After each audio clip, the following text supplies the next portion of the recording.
The Adventure of Khalifa Haroon Al-Rashid, Part 2.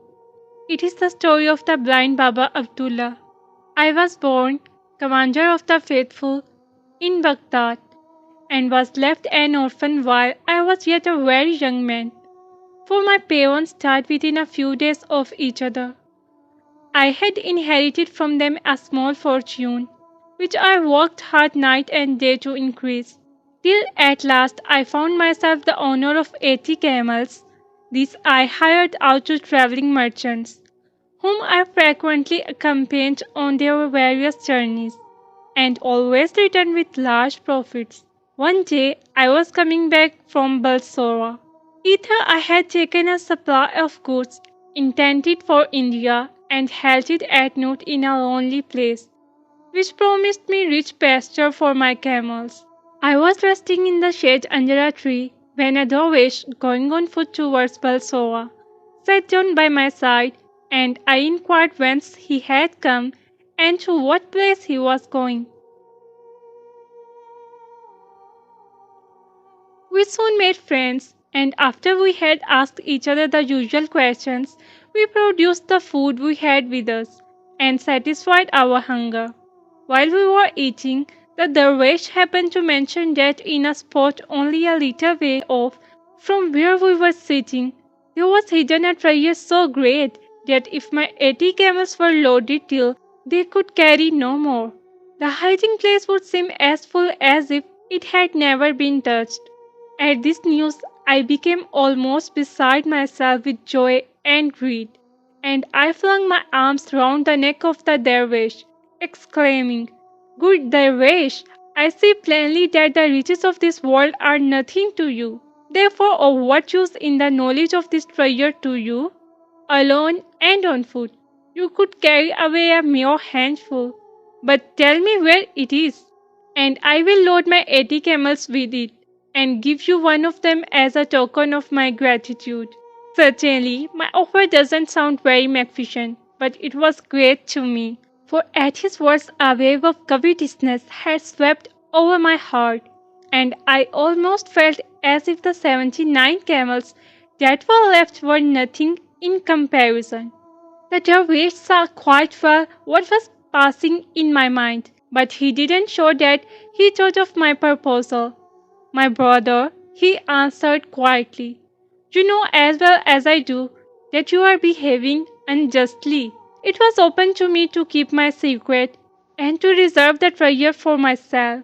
But the fact that I have told you of its existence shows that I had confidence in you, and that I hope to earn your gratitude forever by making your fortune as well as mine. But before I reveal to you the secret of the treasure, you must swear that after we have loaded the camels with as much as they can carry, you will give half to me, and let us go our own ways. I think you will see that this is a fair. For if you present me with 40 camels, I on my side will give you the means of buying 1,000 more." I couldn't of course deny that what the dervish said was perfectly reasonable, but in spite of that, the thought that the dervish would be as rich as I was unbearable to me. Still, there was no use in discussing the matter, and I had to accept these conditions or bewail to the end of my life the loss of the immense wealth. So I collected my camels, and we set out together under the guidance of the dervish. After walking some time, we reached what looked like a valley, but with such a narrow entrance that my camels could only pass one by one. The little valley, or open space, was shut up by two mountains, whose sides were formed of straight cliffs, which no human being could climb. When we were exactly between these mountains, the dervish stopped. "Make your camels lie down in this open space," he said, "so that we can easily load them. Then we will go to the treasure." I did what I was bid, and rejoined the dervish, whom I found trying to kindle a fire out of some dry wood.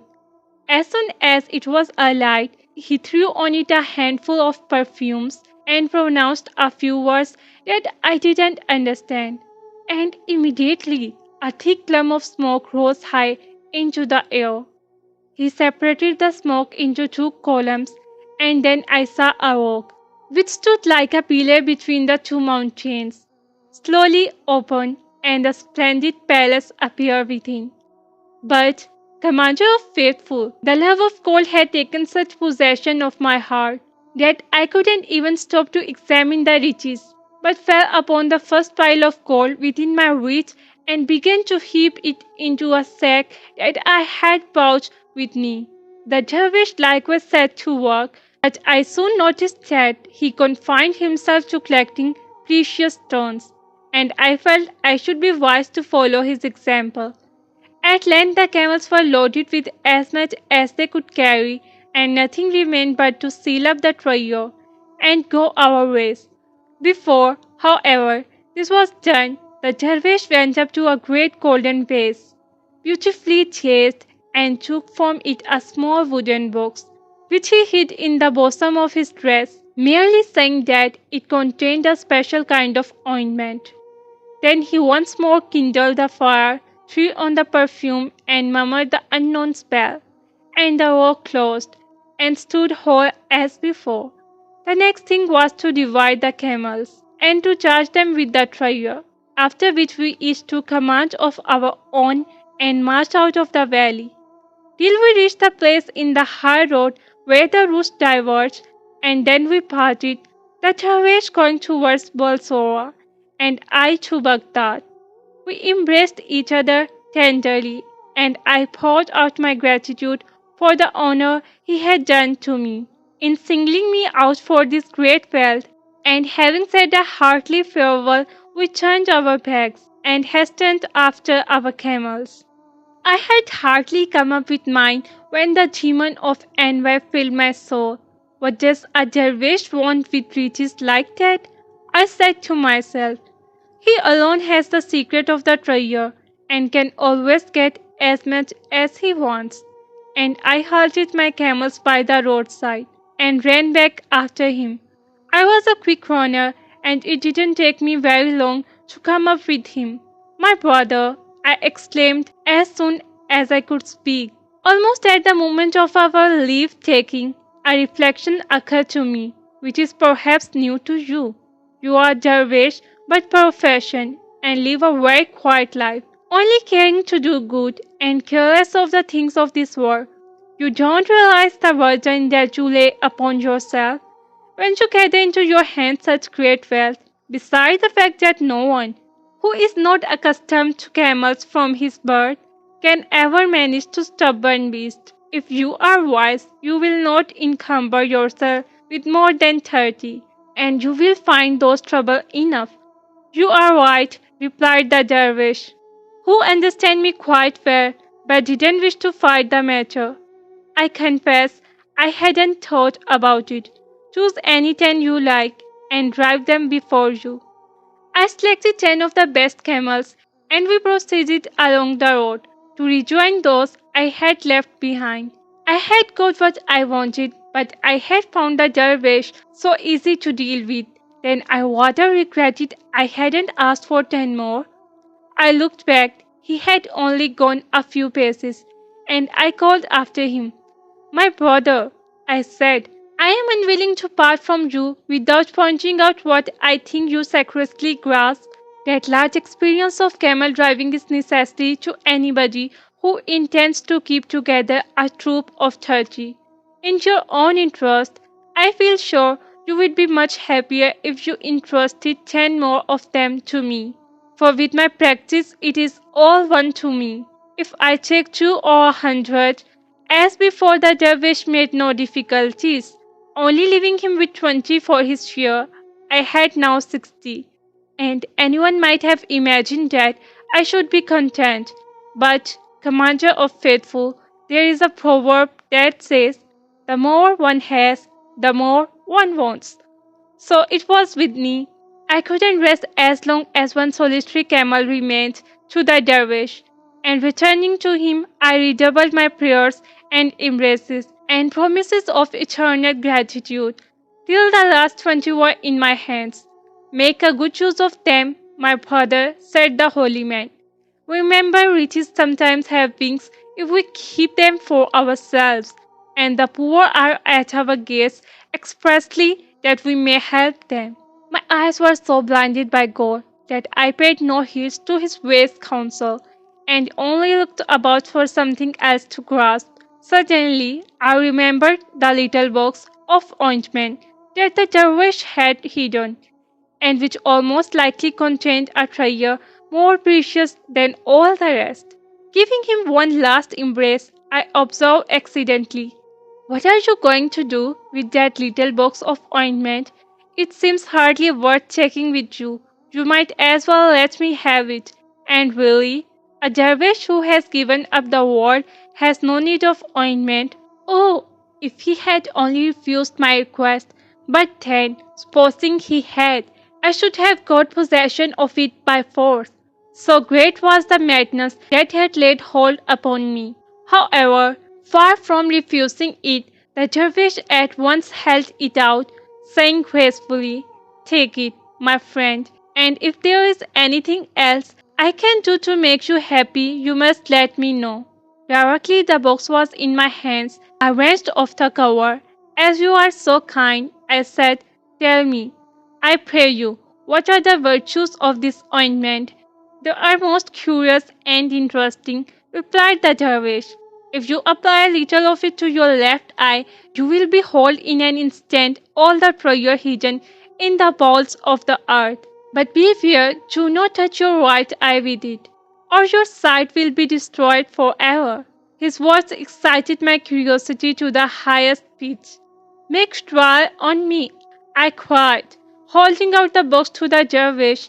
"You will know how to do it better then. I am burning with impatience to test its charms." The dervish took the box I had extended to him, and bidding me shut my left eye, touched it gently with the ointment.